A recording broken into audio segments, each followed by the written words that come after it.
Nintendo is about to release its newest home video game console. That's right. It is called the Switch, and it's intended to be a smaller and more portable version of traditional home game devices. Jeff Bakalar is an editor for CNET who spent plenty of time studying the new device, and he joins us now. Great to see you. Great to see you. Quote unquote studying the new device. Sure. If you want to call it studying, right? Fine. And you brought your own Switch to show us, which we love show and tell. So tell us about it. What's it all about? So here it is, the Nintendo Switch. The coolest thing about this console is that it's right here. This is the entire thing. This is it. This is it. It's a hybrid console, so you can play it on the go. Obviously, it's got controls on the side.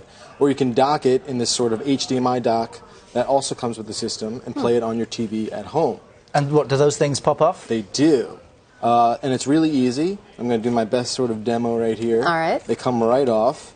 This thing has a little kickstand, so you can also place it sort of like this.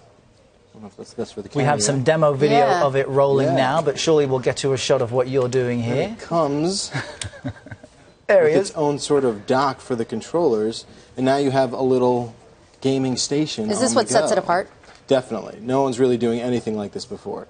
There's portable consoles, there's home consoles. There's not something that sort of, you know, straddles the line right now. But what's interesting is, so here's a device that can do many different things. As I've been looking through some Reddit kind of what do they call subreddit groups threads, and chats, threads. Shouldn't go there for that. Well, I know some gamers are passionate about this, while others kind of say this is terrible for the gaming industry. So who is the intended market, and what is Nintendo trying to do? It's weird that they're divisive about something like this.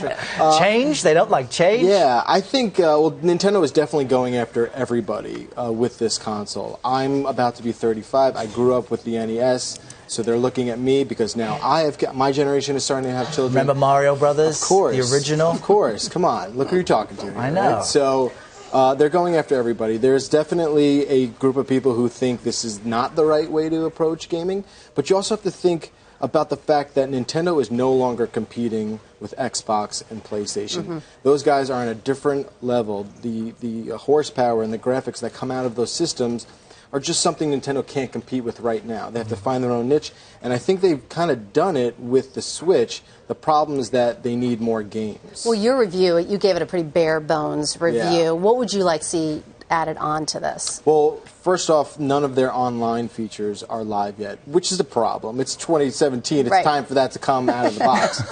They also have to really lean into their legacy. Like you said, Mario Brothers, we want to be able to play those older games that they've already kind of teased us about, but that's not live from the get-go either. Also, proprietary first-party AAA games. Zelda Breath of the Wild comes out the same day as this does. That is one of the best Zelda games ever made.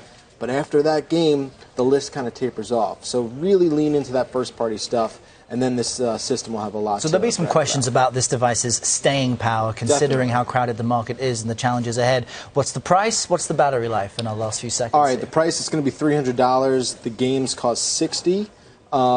Big games. Battery life, you're only going to get about 3 hours to maybe 5 hours on a single charge. That depends on what kind of game you're playing. But again, you take it home, you leave it in the dock. You kind of have to worry about that charging sort of situation. You take it and go, and you're all set. All right, Jeff Bakalar, thanks so much. Of course. Breaking it all down. Thanks, Jeff. You.